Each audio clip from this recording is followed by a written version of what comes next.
오늘은 복종에서 오는 승리 제3부입니다. 복종해야 할 하나님입니다. 사실은 일부 우리 최기철 형제가 해주셨는데 첫 번째 장에서는 이렇게 영적 힘의 핵심에서 나온 주제를 했습니다. 여기 보시면 영적 힘의 핵심에서 나온 주제 내려놓고 하나님께 맡겨라. 제가 책을 읽어보니까 사실 이 한 문장으로 이 책 전부를 설명하는 것 같습니다. 그래서 제가 더 이상 할 이야기가 없었는데 이 두 번째 장 성경의 원칙에서 김명수 형제가 이 그림 한 장으로 또 책을 모두 다 설명하더라고요. 그래서 엄청난 프레셔를 이렇게 받기 시작했습니다. 이거 내가 잘못 준비하면 정말 아무것도 전할 수 없겠다는 생각이 들었습니다. 그래서 세 번째 장을 이렇게 했는데 아무리 읽어도 이게 내용을 도대체가 이렇게 전달이 안 돼가지고 거기에 나와 있는 이 부교재 하나님 당신께 실망했습니다. 이 책을 읽었거든요. 더 헷갈립니다. 그래서 하나의 주제만 이렇게 잘 들으시면 괜찮으실 것 같습니다. 그래서 오늘 4가지 포인트로 말씀을 나누고 싶습니다. 첫 번째는 하나님을 바라보자. 그리고 두 번째는 율법과 선지자를 통해서 이렇게 구약을 통해서 하나님 최선을 주시는 하나님. 그리고 세 번째는 예수님을 통해서 최선을 다해 주시는 하나님. 그리고 네 번째는 최선을 다해서 주시는 하나님입니다. 하나님은 우리를 위해서 정말 최선을 다해서 모든 것을 주신다는 생각이 이 책을 읽으면서 확실히 들었습니다. 책은 저는 제 아이와의 관계에서 하나님과 저의 관계를 다시 한번 생각해 보게 되었습니다. 아이가 어릴 적부터 이렇게 자라나는 모습을 보면 정말 너무 사랑스럽습니다. 남자지만 정말 너무 이쁜 것 같아요. 그래서 걔가 고개를 이렇게 탁 제키면 저도 정말 그 고개에 따라 이렇게 몸이 날아갈 정도로 너무나 이쁘고 또 만족스러운데 정말 이렇게 이쁘고 착한 아이가 정말 말까지 잘 듣는다면 정말 얼마나 이렇게 좋을까라는 생각이 들었지만 실제로로 보면 제 아이는 이렇게 사랑스럽지 않습니다. 말을 잘 안 들어요. 정말 좋은 것을 사다 주고 또 좋은 음식을 먹이지만 아이의 대답은 언제나 이렇게 영혼이 없는 땡큐 그 모든 걸로 이렇게 고마움을 표시하더라고요. 그리고 또 어떤 경우에는 제가 여러 가지 대해서 부탁하면 자기가 알아서 한다고 이야기합니다. 언제나 내가 알아서 할게. 그 말을 들으면 기대가 됩니다. 그래서 언제까지 그것을 알아서 할지를 계속 지켜보고 있습니다. 시간이 이렇게 밤이 넘어가고 그 다음날에도 안 합니다.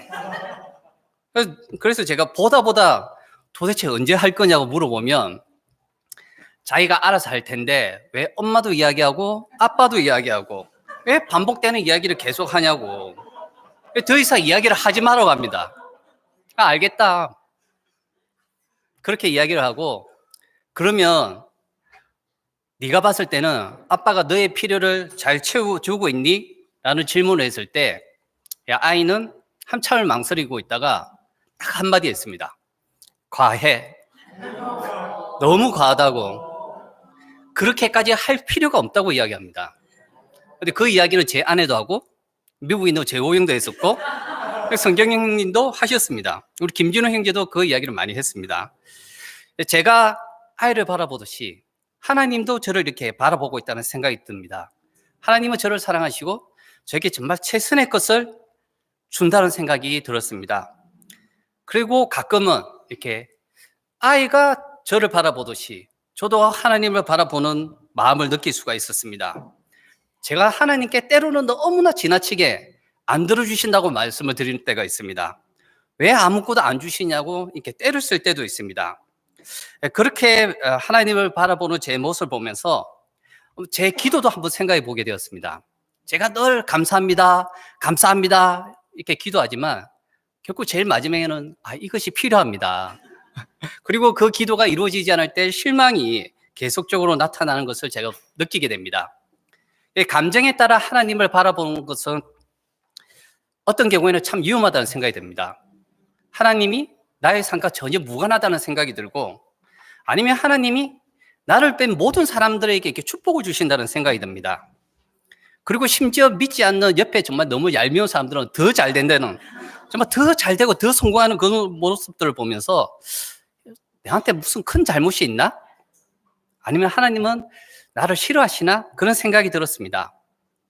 결국은 제가 기분이 좋으면 하나님을 너무 좋게 보고 또 긍정적으로 보고, 또 하나님이 내 삶에서 정말 없어서는 안 되는 그런 필요한 존재임을 제가 알게 되지만, 내 주위의 환경이 나빠지거나 문제가 생기면 이 하나님을 바라보기보다는 상황과 문제 속에 빠져서 헤어나지 못하는 모습을 보게 됩니다. 감정의 기복에 따라 정말 셀프 포커스하는 저를 보거나 아니면 너무 잘 되는 옆 사람을 본다는 생각이 많이 들었습니다. 그래서 3부의 주제는 우리가 고난 가운데서 어떻게 하나님을 바라봐야 될지를 나누고 싶습니다. 우리가 고난 가운데 옆 사람도 보지 말고 또 스스로도 보지 말고 정말 하나님을 바로 볼 수 있는 그런 마음을 가져야 될 것 같습니다. 지금 사실은 하나님 당신께 실망했습니다. 이 책의 저자는 필립 얄신데, 이 사람이 이 책을 지은 것은 이렇게 리처드라는 한 학생이 욥기를 연구하면서 너무나 놀라운 하나님의 은혜를 경험하다가 갑자기 자기 주변에 이렇게 문제가 생기고 애인이 도망가고 갑자기 회의감이 들어가지고 하나님을 잃어버리는 그런 마음을 이렇게 저자가 다시 한번 자기가 욥기를 보면서 이렇게 적은 내용입니다. 그래서 우리가 하나님이 어떤 시각을 가지는지를 그 형성되는 과정을 좀 생각해 보게 되었습니다. 이 책에서는 믿지 않는 사람들, 그냥 일반적인 사람들은 자기 아버지의 모습을 통해서 하나님의 모습을 형성하게 됩니다. 그리고 저 같은 경우에는 이렇게 믿는 제자들은 제 주변에 있는 교회 인도자라든지 주님을 통해서 이렇게 하나님의 모습을 생각하게 됩니다. 95년 우리 김성령 형님이 내려오셨을 때는 사실 너무 무서웠어요. 목발도 짚고 있었고 항상 이렇게 말씀을 이렇게 너무 이렇게 깊이 생각하시고 그 표정이 밝지는 않았습니다. 근데 지금 모습을 보면 언제나 이렇게 전화를 하면 너무나 밝게 웃어주세요. 그리고 뭐가 필요한지를 항상 물어봐 주십니다. 그래서 제가 이렇게 제 하나님을 변화하는 이렇게 구조가 요 근래 다시 한번 이렇게 바뀌는 계기가 되었습니다. 그래서 우리가 하나님의 모습을 온전하게 보지 못하면 사실은 우리가 하나님의 말씀을 복종하기는 힘듭니다. 하나님에 대한 잘못된 시각을 가지게 되면 안정감 대신 두려움이 생기고 순종하는 마음 대신 반항하는 마음이 생깁니다. 하나님은 여러 가지 방법으로 저희들에게 말씀하셨습니다. 구약 시대에는 율법과 여러 선지자를 통해서 하나님이 끝없이 말씀하셨습니다. 그리고 정말 우리에게 가장 최고의 것을 주실 수 있도록 이렇게 약속하시고 그것을 계속적으로 해 나갔습니다. 여기 보면 요셉이라는 선지자가 나옵니다. 요셉은 그가 선을 위해서 행동들은 어떻게 보면 이렇게 나쁜 결과로 계속 나타났습니다.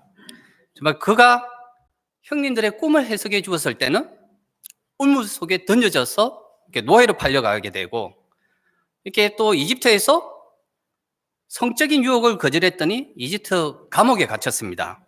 그리고 그 감방 동료의 꿈을 해석해 주었더니 꿈을 해석해 주고 목숨을 구해달라고 했는데 그 사람은 요셉을 금방 잊어버렸습니다. 어쩌면 이렇게 구약 시대에서 가장 많은 고난과 고통을 겪을 수 있는 인물이 요셉인데, 요셉이 어떻게 마음을 바꿨는지 말씀을 함께 보겠습니다. 창세기 45장 4절에서 5절입니다. 여기 보시면 됩니다. 창세기 45장 4절을 제가 읽겠습니다. 이리 가까이 오십시오 하고 요셉이 형제들에게 말하니 그제야 그들이 요셉 앞으로 다가왔다. 내가 형님들이 이집트로 팔아넘긴 그 아우입니다. 그러나 이제는 걱정하지 마십시오. 자책하지도 마십시오. 형님들이 나를 이곳에 팔아넘기긴 하였습니다만 그것은 하나님이 형님들보다 앞서서 나를 여기에 보내셔서 우리의 목숨을 살려주시려고 그렇게 하신 것입니다. 하나님은 수많은 계획을 가지고 계십니다. 그리고 이스라엘 민족에게 최선의 방법을 생각하고 계십니다. 요셉의 처음은 이렇게 고난과 고통이 있었지만 나중에는 요셉을 통해서 모든 이스라엘 민족이 구원받을 수 있는 그런 계기를 만들어 주셨습니다. 하지만 이렇게 요셉이 너무나 이렇게 놀랍게 이스라엘 민족을 부흥하게 만들었다면 솔로몬 같은 경우에는 정말 너무나 많은 시와 또 자문을 통해서 하나님을 찬양하고 그리고 하나님을 위해서 이렇게 너무나 엄청난 성전을 지었습니다. 하지만 마지막에는 불성적으로 이스라엘 민족이 쇠퇴하였습니다. 구약의 율법과 많은 선지자를 통해서 하나님은 정말 최선을 다해서 계속해서 우리에게 가장 좋은 것을 주시기 위해서 말씀하셨지만 그들은 정말 이렇게 고통과 고난으로부터 벗어나지 못했습니다. 그래서 하나님은 두 번째 방법을 사용하셨습니다. 신약 예수님을 통해서 우리에게 다시 한번 최선을 다하는 모습을 보여주셨습니다.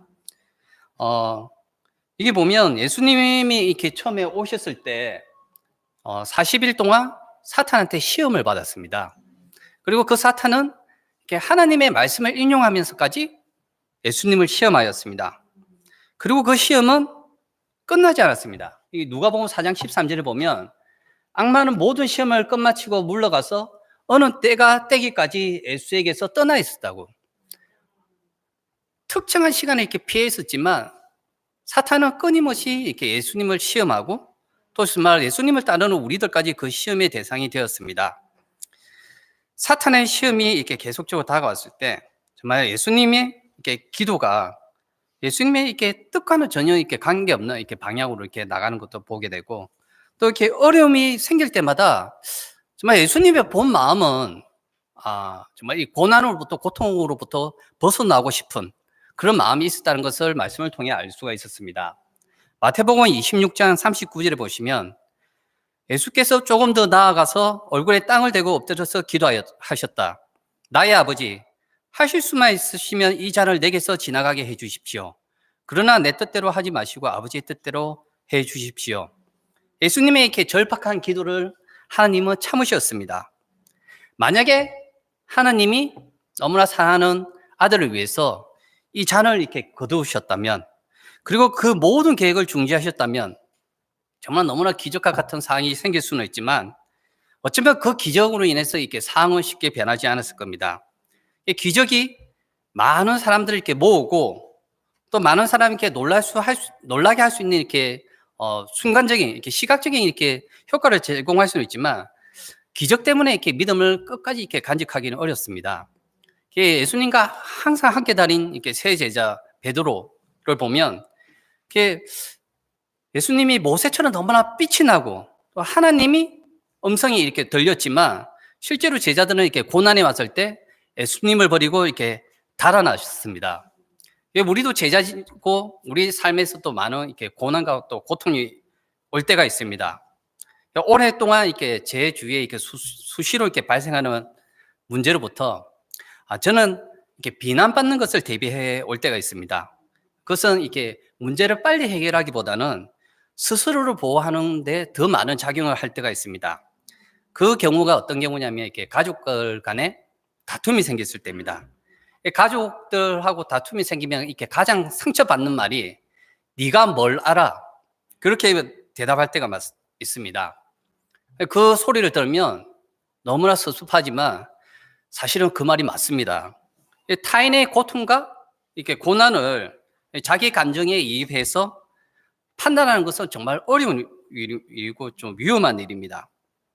그리고 그 말을 듣고 이렇게 조언을 하다가 오히려 상처를 줄 때가 있고 아니면 반대로 또 상처를 받게 되기도 합니다.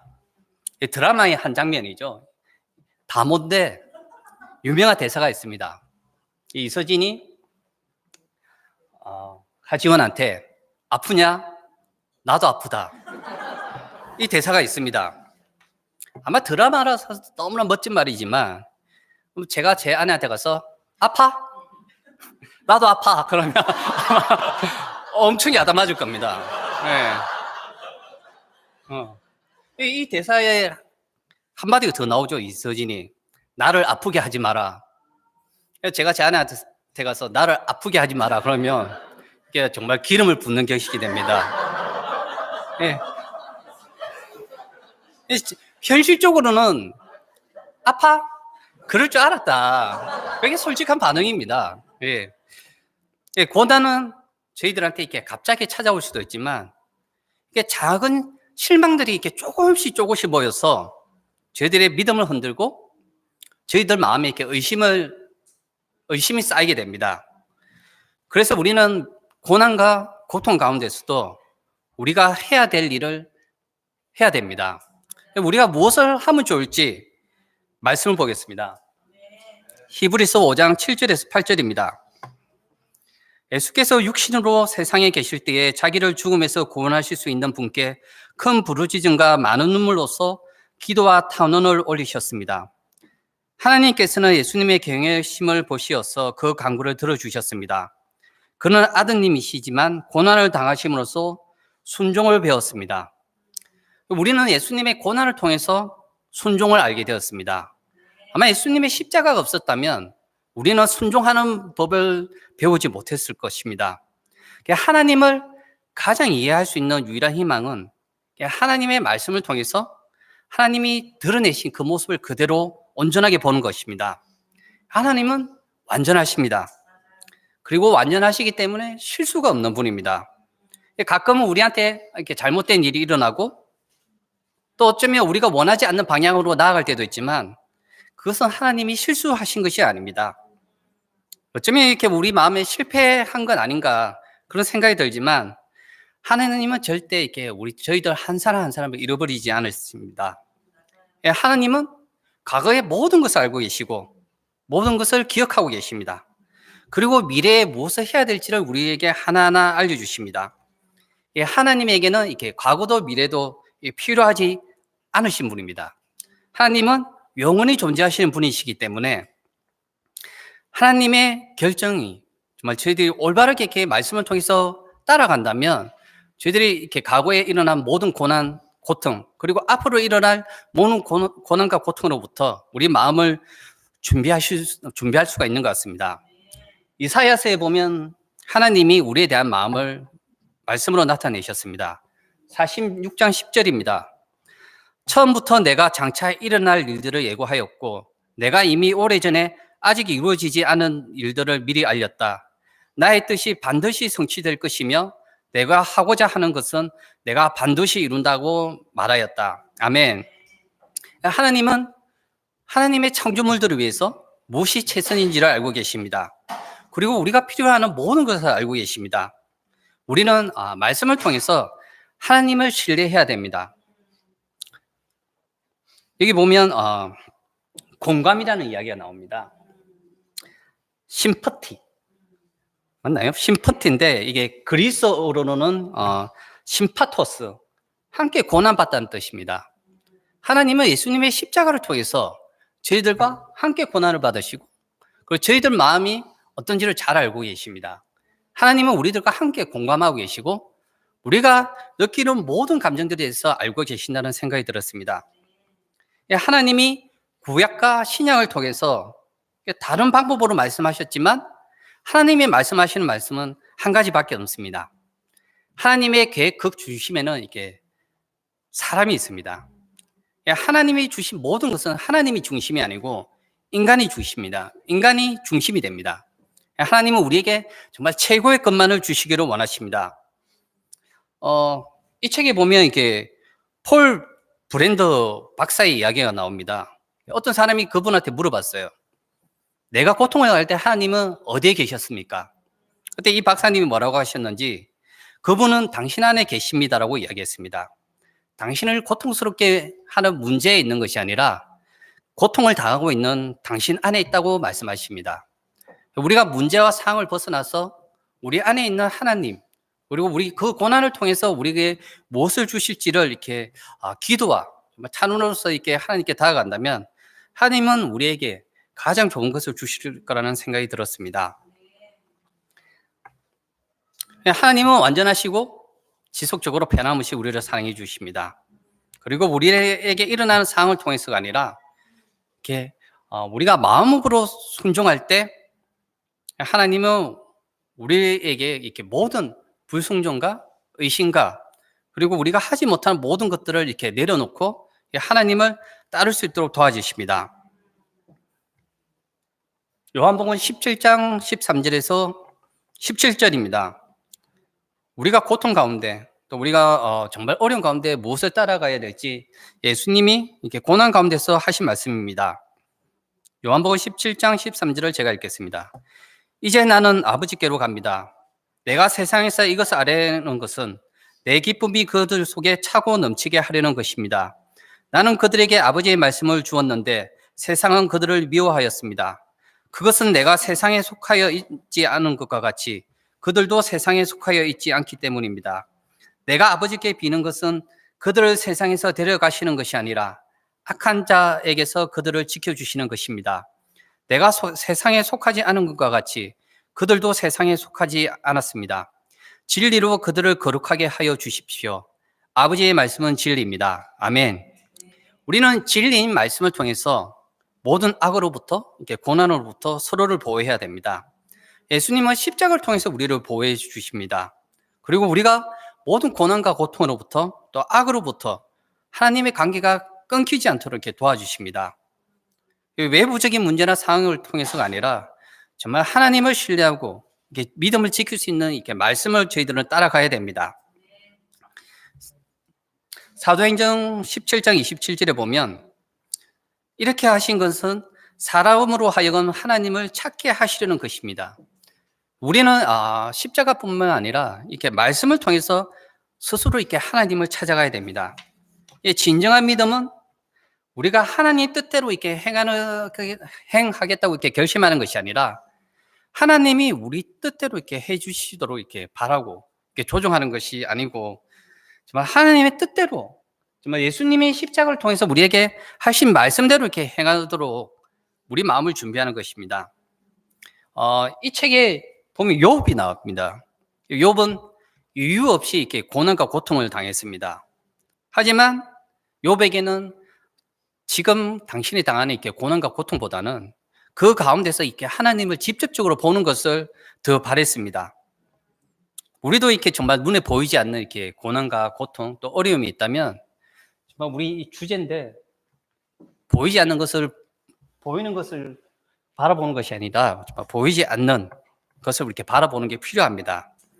고린도후서 4장 16절에서 18절 저희들 올해 주제 말씀을 제가 읽고 말씀을 마치겠는데요. 4장 16절에 보면 그러므로 우리는 낙심하지 않습니다. 우리의 겉사람은 낡아가나 우리의 속사람은 날로 새로워집니다. 지금 우리가 겪는 일시적인 가벼운 고난은 비교할 수 없을 정도로 영원하고 크나큰 영광을 우리에게 이루어 줍니다. 우리는 보이는 것을 바라보는 것이 아니라 보이지 않는 것을 바라봅니다. 보이는 것은 잠깐이지만 보이지 않는 것은 영원하기 때문입니다. 다시 한번 우리가 올해 정말 보이지 않는 것을 이렇게 바라볼 수 있는 그런 마음을 준비하시기를 바랍니다. 마치겠습니다.